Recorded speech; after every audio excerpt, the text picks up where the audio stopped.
Assalamualaikum warahmatullahi wabarakatuh. Apa kabar kawan-kawan semua di luar sana? Kembali lagi ya, masih bersama saya Ade Irwan di Sains Sharing Insabi Salam. Hampir lupa ya Sains kita apa kepajak aja. Padahal udah barengan merumuskannya, memikirkan bagaimana sih, apa sih yang ingin dikerjakan di Sains, apa yang ingin diberikan dan ditawarkan di Sains untuk teman-teman di luar sana. Dan akhirnya ketemu deh di Sharing Insabi Salam barengan teman-teman Multimedia Sabili Salam dan juga di rumah kita Masjid Sabili Salam tercinta ini. Alhamdulillah, semoga teman-teman di luar sana tetap sehat ya, walaupun masih di tengah pandemi dengan gempuran ini, kayaknya gempuran yang baru ya, variannya itu Omikron. Semoga saya tidak salah sebut ya. Ya pokoknya yang sehat dijaga terus, kesehatannya, asupan dan segala macamnya. Yang sekarang mungkin sedang sakit, semoga Allah segera angkat penyakitnya ya, dan bisa berkumpul lagi bersama keluarga tercinta. Nah, kesempatan yang berbahagia hari ini, kali ini atau hari ini, kali ini deh lebih enak ya. Ade udah barengan teman, tadi barusan ngobrol, walaupun nggak tahu nih mau ngobrolin apa ya. Assalamualaikum Mas Reo. Waalaikumsalam Mas Ade, apa kabar? Alhamdulillah sehat. Mas Reo sehat nih ya? Alhamdulillah. Harusnya kita mungkin ketemu 2 minggu yang lalu ya Mas Reo ya. Sempat tertunda ya. Katanya Mas Ade lagi isoman ya? Kemarin juga sempat itu. Tidak langsung melakukan swab sih, tapi udah yakin kayaknya ini positif deh gitu. Jadi udah Kayaknya di rumah udah aja. 3 minggu saya juga sempat ditawari itu gak bisa karena saya juga isoman gitu. pada Isoman saat juga itu. ya Mas Reo? Iya. Allahu Akbar, Masya Allah. Kayaknya semua kebagian dia, kebagian jatah gitu ya. Semua dapat giliran kayaknya. Semua dapat giliran ya. Semoga itu semua menggugurkan dosa-dosa kita, Allah angkat derajat kita, dan nanti keluarga kita juga dijaga oleh Allah. Nah Mas Reo, kita tadi sempat ngobrolin soal Malang Selatan. Tapi sebelumnya mungkin teman-teman juga ingin kenalan sih. Siapa sih sosok Mas Reo, atau yang dipanggil sama anak-anak di sini Pak Reo? Siapa sih sebenarnya Pak Reo ini? Kayaknya enak Mas aja ya? Mas aja ya. Oh Pak kesannya tua. Iya, siapa sih sosok Mas Reo di balik dari program Malang Selatan? Siapa ya? Ya nama saya Reo. Panggil aja Mas Reo biar kelihatan muda. Oke. Iya. Saya di Masjid Sabili Salam ini kalau di ketakmiran di posisi sebagai yang megang ZIS, Megang zakat ZIS-nya. infak sedekahnya Sedekah masjid. masjid. Kemudian juga di kegiatan Baitul Mal. Baitul Mal, oke. Iya, Baitul Mal. Sebagai apa saya di Baitul Mal ya? Semua kali Seksi ya, sibuk kayaknya. Seksi sibuk ya. Iya. Lapangan juga, bisa di kantor juga gitu. Berapa lama sih Mas sebenarnya udah Mas Reo sendiri di Baitul Mal dan di ZIS-nya ini? Kalau di Baitul Mal kita baru ya. Cuman saya mulai aktif di Masjid Sabili Salam itu sekitar tahun 15, 4, enggak. Mungkin 2018 ya. 2018 ya? 18. Oke. Iya, saya baru balik ke masjid itu 2015. Baru balik ke masjid. Sebelumnya berarti kemana nih maksudnya nih? Di Mars kah? Sebelumnya jarang ke masjid soalnya. Oh, oke, siap. Oke, seperti itu. Begitu ke masjid dan langsung ya ngurusin Baitul Mal dan ZIS-nya. Enggak, dulu saya mengawali di sini ya bagian dulu kita ngawali di sini tuh kegiatan di masjid itu dari multimedia. Oh, malah di multimedia ya? Iya, jadi dulu waktu sudah masjid ini punya kegiatan kajian-kajian. Kajian-kajian, oke. Terus kita berinisiatif untuk mensiarkan kajian di masjid ini. Ya awalnya dari bukan pakai kamera yang keren-keren gini. Sekarang udah keren Mas ya? Iya, dulu masih pakai HP. Oke. Terus masih yang dipegangin Gemeteran sampai gitu. selesai gitu. Nah itu. Siap. Kemudian waktu berjalan kita dapat wakaf alat dan sebagainya. Ya sekarang Masya Allah luar biasa multimedia Sabili Salam ya. Ini udah bahkan mikrofon aja udah keren banget. Iya, ini saya ya. juga baru lihat ini mikrofon ini. Saya lama soalnya nggak naik ke atas ini. siap, sudah lama ya. Iya. Oke, dan akhirnya berarti perjalanan anggaplah sebelum ke masjid, akhirnya masuk ke masjid, mengawali di multimedia dulu, kemudian bagaimana menyebar luaskan tadi kajian-kajian ataupun syiar Islam ini lebih luas lagi melalui multimedia ataupun sosial media yang ada Mas ya. Dan sampai akhirnya mengurusi di zakat infak sedekah termasuk di Baitul Malnya. Iya. Oh, sendiriankah Mas Reo atau ada teman-teman juga di belakang yang nggak kelihatan nih? Kalau di ZIS itu saya sendiri. Sebenarnya dulu berdua, cuman yang satu mengundurkan diri untuk ngurus ZIS. Oke. Tapi saya dibantu kadang kalau kegiatan misalnya lagi Ramadan gitu, saya juga dibantu teman-teman di masjid sini. Oke. Berat gak sih Mas ngurusin ZIS?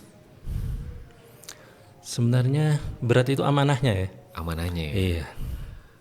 Karena kan berurusan dengan uang ya. Berurusan dengan uang, bener sih. Iya. Jadi bagaimana kita bisa menyalurkannya dengan benar, amanah-amanah yang diberikan kepada kita, itu aja sih. Di ZIS itu dan iya sih bener, amanahnya cukup berat ya. Iya. Apalagi kalau yang masuk 5 miliar gitu. Wah, amin. Amin ya. Saya gemeteran kalau megang uang sebanyak itu. Paling besar berapa Mas? Pernah waktu itu mengurusi ZIS dan Baitul Mal? Nggak banyak sih, masih hitungan Secara puluhan aja lah. secara Ya. kumulatif ya? Iya, masih hitungan puluhan juta lah. Karena pada saat zakat yang kita handle itu kan harus pada saat Ramadan itu kan harus segera kita salurkan. Jadi sebelum hari raya itu harus segera salurkan. Jadi begitu kita terima amanah harus segera kita rupakan jadi beras pada saat itu. Oke. Atau juga uang yang kita salurkan ke Penerima ya? Iya, 8 asnaf itu ya. Oke, berarti langsung ya, Harus, jangan jadi ditahan-tahan ya. Iya, kita prinsipnya jangan nahan-nahan gitu. Segera dapat keluarkan. Oh begitu, dapat salurkan, Ya. dapat salurkan. Kebutuhannya apa? Kalau sembako ya sembako, kebutuhannya uang ya memang uang langsung disalurkan ya. Tapi flashback sedikit ke multimedianya Mas. Ya. Apa waktu itu tanggapan apa bahasanya ya, takmir atau jamaah tempatan ketika dakwah itu mulai disiarkan melalui sosial media gitu? Apa sih respon apa ya bahasanya, kita sebutnya sepuh aja ya, orang-orang yang sepuh di sini gitu? Apakah ada pro dan kontra dulu di awal? Alhamdulillahnya dari awal kita berkegiatan multimedia itu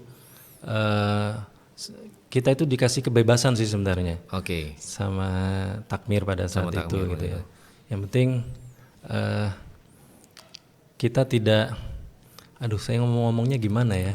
Bebas aja Mas. Iya, tidak mengganggu ketakmiran lah bahasanya. Oh, tidak Artinya kita dikasih kebebasan, monggo mau ngerjain apa aja selama itu baik buat masjid, silakan. Iya. Oke, seperti itu. Dan kita utamanya gini, kita itu mandiri, artinya kalau kita ngomong masalah duit gitu ya, Secara finansialnya kita mandiri, jadi tidak bersinggungan lepas dengan dari itu. Tidak bersinggungan dengan ketakmiran. Mungkin karena itu akhirnya takmir itu memberi kita kebebasan tadi ya, untuk silahkan deh programnya apa aja, silahkan diangkat gitu ya. Oke. Nah tapi dulu awal kita masih bicara di multimedianya nih. Dulu awal multimedia itu lahirnya apakah karena mungkin melihat masjid lain, entah itu di Jawa sini atau di luar Jawa sendiri, kayaknya kita harus mulai juga nih seperti mereka gitu. Apakah seperti itu atau memang tercetus sendiri aja nih? Saya tuh lupa inget juga ya. Artinya dulu itu awalnya tuh karena kita pengen pemuda lah ya, pemuda di masjid ini ada kegiatan. Ada kegiatan, siap. Padahal saya juga nggak pemuda banget ya. Jiwanya pemuda tapi. Cuma pada saat itu kami mengawali itu ya karena ayo kita buat sesuatu ya buat masjid ini gitu ya. Oke. Karena masjid ini kan bukan masjid yang di pinggir jalan yang banyak orang tahu gitu kan. Benar. Terus awalnya kita bentuk multimedia itu juga untuk merekrut orang-orang muda itu orang muda ya, tadi biar ya. Okay. Dengan multimedia mungkin bisa menarik mereka gitu ya. Ya awalnya sih itu, cuman jadi kita ngawal itu mungkin cuma 2 atau 3 orang aja sih. Wow, sedikit Mas ya. Iya, memang masih PR sebenarnya. Kita tuh pengennya pemuda-pemuda di sekitar masjid ini bisa turut aktif, memberikan apa yang kamu bisa buat masjid gitu loh. Bener, Jadi kita pengennya masjid ini masjid yang bukan hanya untuk berkegiatan ibadah, tapi juga kepemudaannya bisa aktif ya. Ada hal yang bisa jadi masjid sebagai inilah. Kalau kita dulu mikirnya masjid sebagai tempat apa ya, buat orang-orang muda ini bukan hanya sekedar datang sholat selesai gitu ya. Oh, Atau benar. iya, tapi ada sesuatu yang bisa mungkin mereka punya kalian apa atau Dikreasikan apa. di situ. Itu Oh, oke, awalnya benar. seperti itu. Dan termasuk tantangan tadi Mas Ira sempat bilang ya, kita bukan masjid yang di pinggir jalan yang Iya. orang notisnya luar biasa gitu kan, dan pasti rame dengan para orang-orang yang bersafar atau musafir segala macam. Termasuk tantangan gak itu Mas juga, masjidnya ini di dalam ya, komplek Iya. nih itu kan ini. Ya akhirnya jadi kita tuh juga pengen mengenalkan ini loh Masjid Sabilis Salam gitu ya. siap. Makanya kenapa kita mengawalinya dengan mensyiarkan kajian-kajian yang ada di masjid. Bener. Nah, seperti itu. Dan waktu berjalan, singkat cerita, kita itu dikenal sebagai masjid multimedia gitu kan. Oh, dikenal sebagai masjid Iya, karena pada saat itu saya juga nggak tahu, beberapa masjid itu memang mungkin sudah ada multimedianya, bener. tapi mungkin tidak dalam tanda petik seagresif kita lah ya. Oh, oke. Mungkin dulu pemudanya walaupun 3 tapi agresif gitu gerakannya ya. Jadi kita mengenalkan, padahal peralatan kita ya Sederhana Mas. sederhana aja gitu. Belum Cuman seperti yang sekarang nih. sudah berani mengklaim masjid multimedia ya. Tapi sih bagus ya, jadi motivasi Mas ya, walaupun Iya. mungkin peralatannya belum oke lah secukup ini, seproper ini, tapi dulu mungkin semangatnya luar biasa gitu ya. Pokoknya jalan dulu lah. Yang penting jalan dulu. Jalan Nah, dulu. itu sih yang paling yang paling susah itu jalan dulu ya. Daripada nunggu semua udah perfect, semua udah komplit, Iya. bisa jadi orangnya udah bubar nantinya. Saya juga kaget nih ngelihat, sekarang peralatannya sudah kayak gini, sudah ada monitor kayak gini juga. Wah, Waduh, masya Allah ya. Dulu mengawali belum semasif ini Mas ya. belum secanggih ini lah, belum secanggih ini.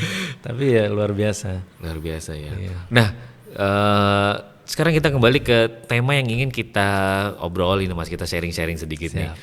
Kan kita juga punya program yang namanya tadi Malang Selatan ya, program dakwah yang ada di Malang Selatan. Ini program dakwah yang seperti apa sih yang ada di Malang Selatan yang teman-teman sedang ingin kampanyekan dan galakan? Jadi kita ini kan, saya cerita sedikit ya. Boleh Mas? Jadi kita ini sering dengar bahwa di daerah Malang Selatan ini merupakan daerah yang seringkali mendapatkan gangguan secara akidah ya. Oke. Ya, jadi saudara-saudara Muslim kita di sana seringkali digoda lah. Digoda ya. Masalah akidah. Diajak untuk pindah instansi. Nah gitu ya. iya Oke. itu. Hanya saja siar tentang Malang Selatan tuh sering kali kita dengar mungkin di masjid-masjid. Di gitu masjid-masjid kan. bener. Oh, Malang Selatan seperti ini, Malang Selatan seperti itu. Oke. Hanya saja itu mentok di situ aja. Di penyampaian tadi Iya. aja ya. Jadi Oke.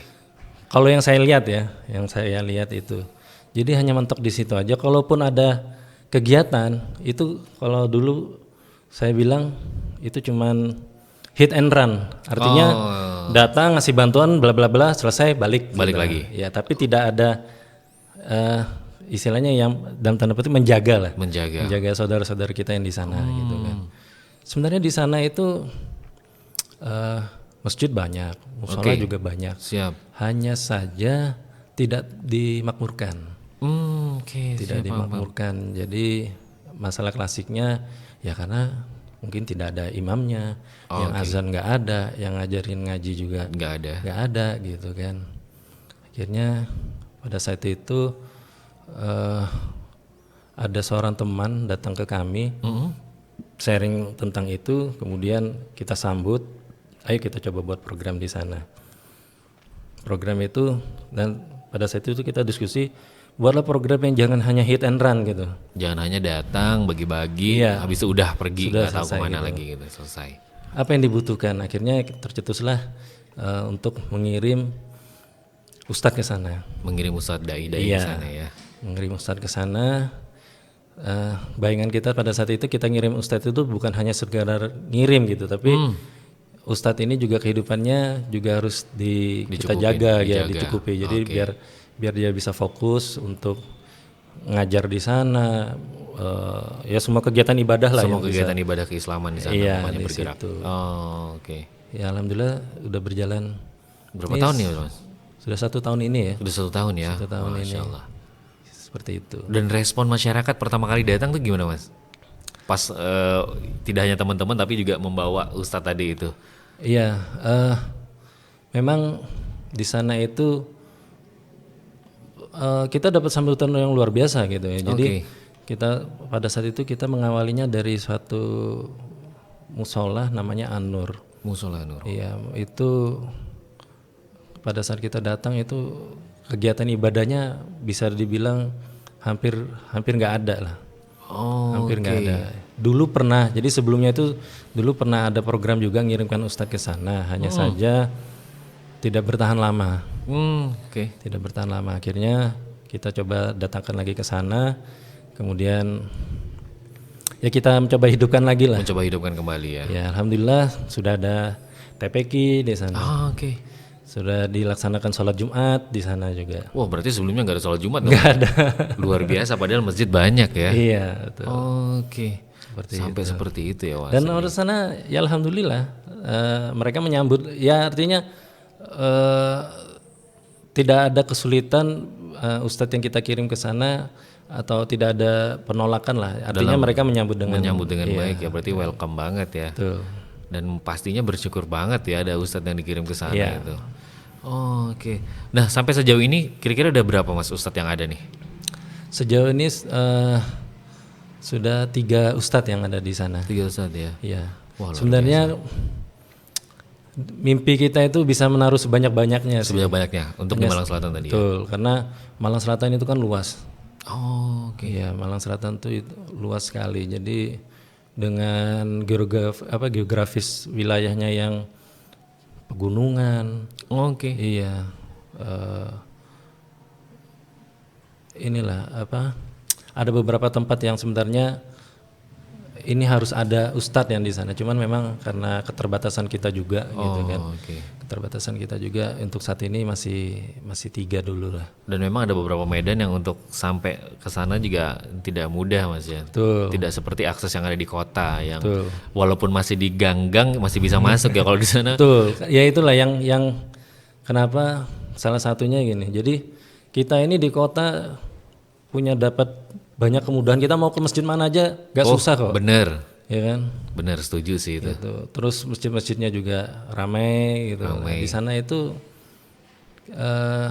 ya kalau tidak ada imamnya ya nggak ada yang ke masjid gitu. Nggak ada kegiatan masjid lah intinya. Iya, nggak ada kegiatan masjid gitu. Luar biasa sekali ya. Kalau di kota sih sedikit-sedikitnya tetap ada tuh satu Sabtu minimal. Iya, betul. Kalau ini udah nggak ada ya, karena tadi nggak ada imam, nggak ada yang ajan juga gitu. Betul. Dan bahkan kalau ada mungkin saya sempat dengar cerita ya dia yang ajan, dia imam sekaligus dia makmumnya gitu ya. Kadang awal-awal kita ke situ itu ya masjidnya nggak terawat gitu kan, masjidnya nggak terawat. Terus ya karena ada kita terus ini saya bilang azan coba waktu duhur gitu. Azan. Ya yang datang cuman ya imamnya yang ustadz yang kita kirim sama kita aja udah.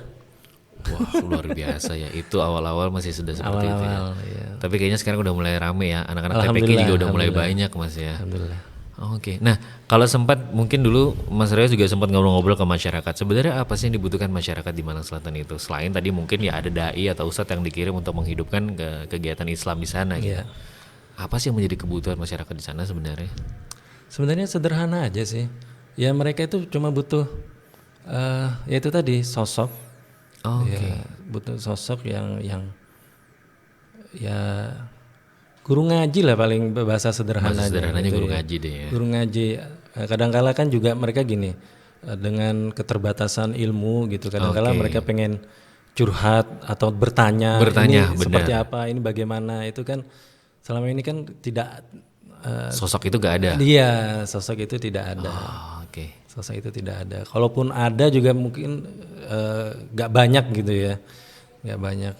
Dan memang di sana itu apa saya bilang ya? Ya keterbatasan inilah, keterbatasan ilmu lah. Ilmu tadi ya, SDM-nya ya berarti untuk itu. Tapi kalau lihat rata-rata masyarakat yang di desa tersebut yang masuk dalam jangkauan program kita Mas ya, berpenghasilannya dari mana Mas? Apakah ada yang ke kota menjadi pegawai atau karyawan dan segala macamnya, atau justru malah bertani berladang gitu? Sebagian besar yang jadi orang-orang yang mungkin yang orang-orang tua ya. Yang orang tua Orang tua tuh masih bertahan dia bertani ya. bertani. Oh, oke. Cuman kalau orang-orang muda ini saya tidak mengamati sampai sedetail Iya, itu. sampai Tapi mungkin kebanyakan ya keluar dari daerahnya gitu daerahnya ya. Kebanyakan sih seperti itu. Nah, kalau ada pertanyaan klasik di Mas Reo ya, kan kita memang fokusnya programnya adalah ke Malang Selatan gitu. Kalau ada pertanyaan klasik gitu ya, artinya pertanyaan yang ya standar lah gitu. Kenapa sih harus Malang Selatan gitu? Kalau kita mau lihat secara geografis kan Malang Raya luas nih kan. Betul. Ada timurnya, ada baratnya gitu kan, ada utaranya juga. Tapi kenapa sih harus di Malang Selatannya gitu? Concernnya gitu kenapa sampai harus ke sana gitu? Jadi kenapa dipilih Malang Selatan? Karena memang selama ini yang kita dengar, bukan hanya kita dengar ya, karena saya juga sudah pernah ke sana gitu. Ya memang daerah itu daerah, bahkan pernah ada yang menyampaikan itu target internasional. Wow. Iya. Sampai segitunya ya target internasional. Target internasional. Jadi Oke. makanya kenapa di sana itu salah satunya yang menjadi target ya kita harus ke Malang Selatan. Mungkin ada beberapa daerah lain ya, cuman beberapa daerah lain itu tidak semasif seperti yang di Gerakan yang ada di Malang Selatan itu tadi ya. Wow, sampai internasional ya. internasional. Luar biasa gitu ya. Karena di sana itu kan ada beberapa, kita juga mendekati beberapa tokoh gitu. Jadi ada beberapa tokoh yang memang dia ini single fighter dia. Wow. Iya, single fighter. Jadi dia betul-betul, saya bilang beliau ini pejuang Malang Selatan. Sendiri lagi ya. Iya, pejuang Malang Selatan. Jadi karena apa ya? Saya nggak tahu, mungkin karena masalah ekonomi dan sebagainya itu orang gampang sekali untuk dibelokkan akidahnya. Oh, oke, seperti itu. Dan mereka juga melakukan pendekatan ya ke situ menggunakan cara yang sembako. Oke. Ya, kalau kita datang ke sana sembako mungkin sebulan sekali atau 2 bulan sekali mungkin tidak tidak bisa tidak bisa diperkirakan. Kita itu kalahnya seperti itu. Jadi kalau tetangga ini mereka tinggal di sana. Wow. Iya. Udah stay di sana ya. Stay di sana dengan kekuatan finansial yang membackup itu luar biasa. Kemudian anak-anak butuh apa? Misalnya les, mereka buka les. Wow. Sembako mungkin tiap minggu mereka bagi bisa. Gercep sekali ya. Dan Jadi mereka tinggal di sana, makanya kenapa kita berpikiran kita nggak boleh hanya sekedar hit and run, kita harus taruh juga orang di sana gitu. Mungkin tidak sedahsyat mereka ya pergerakannya itu kan, paling tidak harapannya bisa inilah dengan izin Allah bisa ikut menjaga saudara-saudara kita lah di sana. Dan kalau mungkin saya boleh simpulkan secara subjektif sendiri ya, artinya bukan berarti kita tidak mau menggerakkan program-program dakwah yang ada di kota gitu. Tapi kan kalau di kota kita udah tahu ustadznya banyak banget dari A sampai Z, kita bisa milih mau yang mana aja untuk hadirin masjid kita. Tapi kalau di sana kan sekali lagi kayak akses jalannya juga, apalagi pegunungan, belum lagi yang masuk ke pelosok yang mungkin mobil-mobil standar nggak akan bisa masuk ke sana gitu ya. Dan kurangnya SDM, artinya guru ngaji tadi itu juga memang kurang gitu ya. Makanya memang harus penting sampai ke sana. Saya tuh dulu sampai berpikiran gini, masjid-masjid di kota itu masjid-masjid yang mungkin menurut saya secara finansial itu nggak ada kesulitan. Kayaknya nggak ada kesulitan ya? Nggak ada kesulitan. Ya, saya sampai berpikiran kenapa sih nggak ada yang menggerakkan masjid 1, 2, 3 gitu, 4. Ayo kita sama-sama bergerak ke Malang Selatan, kita kirim orang gitu.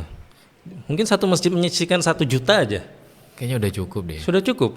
Bahkan lebih dari cukup. Lebih dari cukup. Buat ngirim orang ke sana. Oke. Ya kan? Cuman nggak tahu ya. Saya juga saya pernah menawarkan satu masjid gitu. Untuk ikut gabung gitu. Iya. Cuman kebanyakan sih mereka ya kita masih fokus untuk di masjid dan sekitarnya dulu lah. Oke. Gitu. Ya kadang kita sedih juga yang lihat ya itu masjid-masjid dengan dengan uang kas yang puluhan, ratusan, Oh, bahkan ada yang sampai miliaran benar, gitu kan. benar. Tapi kita nggak tahu itu uangnya digunakan untuk diarahkan kemana kan kita nggak tahu juga gitu kan. Karena selama ini kita hanya dapat laporan uang kas masjid sekian ratus juta gitu. Benar. Tapi tidak pernah menyampaikan programnya, uang ini kita salurkan ke sini, ke sini, ke sini, ke sini. Saya jadi kepikiran juga tuh ya, Iya. kemana-mana beberapa kota saya pernah kunjungi, sholat Jumat di beberapa masjid itu juga pasti yang disampaikan kas Jumat masjid sekian, sekian, Iya. sekian. Tapi program memang jarang sih kayaknya disampaikan, jarang. Jadi- Ada tapi jarang banget. Iya, jadi tidak pernah nggak apa-apa. Kalau menurut saya sih nggak apa-apa. Uang kas masjid sekian, tapi juga harusnya disampaikan kita salurkannya kemana ke. Nah itu juga benar, harus tersampaikan gitu. Karena bisa jadi orang-orang tadi yang berinfak, berzakat Iya. melalui masjid itu ingin tahu setidaknya programnya kemana aja nih. Yang lebih sedih itu ada beberapa masjid itu uangnya bukan artinya cuma disimpan aja. Bahkan ada yang sampai di deposito kan di bank gitu kan. Kan deposito biar apa? Biar dapat bunga gitu. Biar dapat bunga gitu, kayaknya biar bertambah terus ya.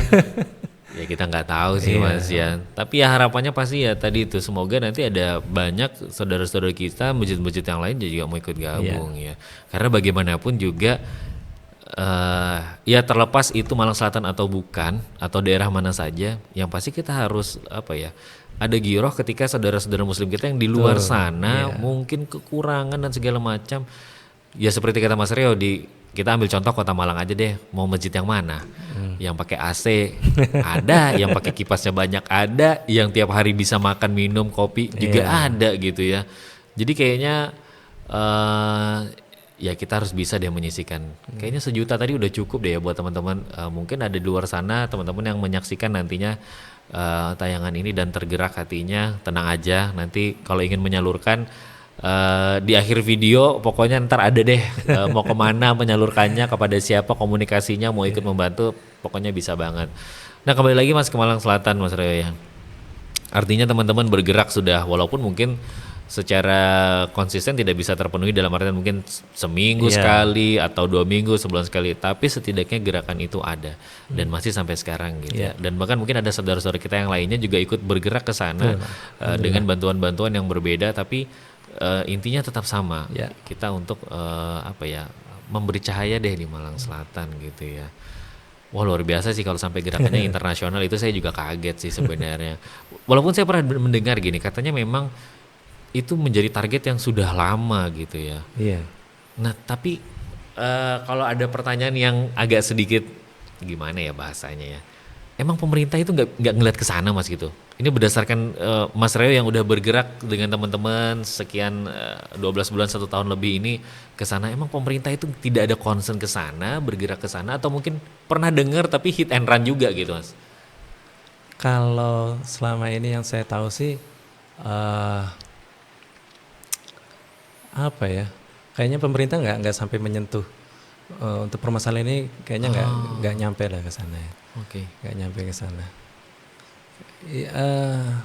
Ya mungkin pemerintah juga mikirnya ya ini pemerintah netral mereka menaungi semua itu, cuman kan mungkin mendengar, tapi juga ini kan sensitif ya. Sensitif, jadi tidak bisa berbuat banyak juga nantinya ya. Betul, makanya yang ya paling tidak kita nih sesama muslim lah yang lebih bisa lebih peduli gitu. Bisa lebih peduli. Artinya kita nggak perlu menunggu deh. Benar, setuju kalau yang itu. Nggak perlu menunggu, apa yang bisa kita lakukan, ayo dah kita bisa bergerak, ya kita bergerak aja dulu ya. Ya ibaratnya seorang muslim itu kan ketika ada satu anggota badan yang sakit, yang lain juga ikut merasakan gitu. Nggak mungkin kaki sakit terus kita nggak bilang sakit, aduh gitu kan, ya pasti merasakan juga gitu. Iya, karena ya ini bukan isu, saya bilang bukan isu, jadi memang udah puluhan tahun lah di sana itu. Puluhan tahun ya. Selama ini yang kita dengar di informasi yang kita dengar, kita hanya terputus cuman sampai ngomong, wah astagfirullah, kok bisa gitu ya gitu. Tapi mentoknya cuma di situ aja gitu. Actionnya nggak ada. Itu makanya paling tidak mulai sekarang jadi jangan mentok sampai cuman prihatin doang gitu kan. Bener. Kita bergerak lah. Bergerak dan tidak harus dengan, anggapnya tidak harus semua dengan nominal Mas ya. Kalaupun nominal nggak harus gede juga gitu. Karena bagaimanapun juga kalau yang nabung setiap hari 1.000, kemudian ada 500 orang atau bahkan sampai 1.000 orang, ya juga akan banyak hasilnya nantinya. Di sana itu juga sebenarnya gini, banyak juga guru-guru ngaji gitu kan. Oke. Iya, banyak guru-guru ngaji. Memang tapi terus terang kita prihatin melihat kehidupannya gitu kan. Karena mereka tidak digaji. Keikhlasan tadi ya. Tidak digaji. Jadi ya saya nggak tahu juga ya bagaimana mereka bisa bertahan gitu. Bener. Kan. Paling tidak ya inilah, ini ada guru-guru ngaji juga di sana, ada ustadz-ustadz yang dikirimkan ke sana. Paling tidak kita sebagai muslim ya kita support lah. Kita support mereka itu karena mereka ini pejuang di garda terdepan saya bilang. Bener sih, setuju kalau itu Mas. Iya. Ya saya dulu pernah mendengar sebuah bahasanya ya, menganalogikannya tuh gini. Ada guru saya dulu waktu saya lupa ya waktu sekolah di SLTA atau SLTP gitu ya. Gimana sih caranya kita ngambil gelas atau benda yang ada di tengah karpet, anggaplah ini sebuah karpet, tapi tanpa menyentuh gelasnya langsung ke tengah gitu. Ternyata guru saya ngasih tips, gulung aja karpetnya pelan-pelan dari pinggir. Ya mungkin seperti itu pergerakannya, dari pinggir dulu, dari orang-orang yang jauh jangkauannya tentang tadi itu kurangnya guru ngaji, kurangnya akses dan media sarana untuk pembelajaran Islam dan segala macamnya, akhirnya digulung pelan-pelan sampai ke tengah juga gitu. Nanti yang di tengah akhirnya yang tadi mungkin ngomong, kok bisa ya, astagfirullahaladzim, Allahu Akbar gitu, akhirnya nyesal deh dari kemarin bergerak gitu ya.